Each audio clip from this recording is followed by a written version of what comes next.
Pride lang ang mayaman.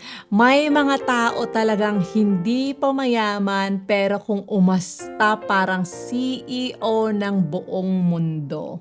Ayaw mag-commute kasi nakakahiya. Ayaw magsimula sa maliit kasi mataas standards.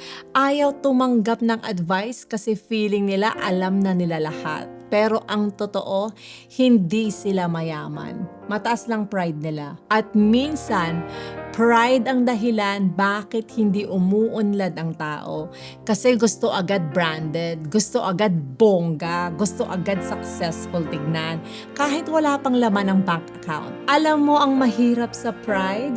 Pinapakita nitong okay ka kahit hirap ka na. Kaya maraming tao ang pagod na pagod kaka-impress sa iba.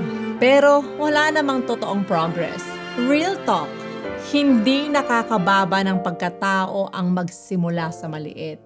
Hindi nakakahiya ang umamin na nagsisimula ka pa lang.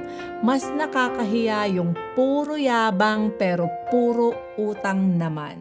Kasi ang totoong successful, hindi insecure sa humble beginnings. Minsan, kailangan mong lunukin ang pride para balang araw hindi ka nalunod sa problema. Ikaw, may kakilala ka bang sobrang taas ng pride pero wala namang may pakita?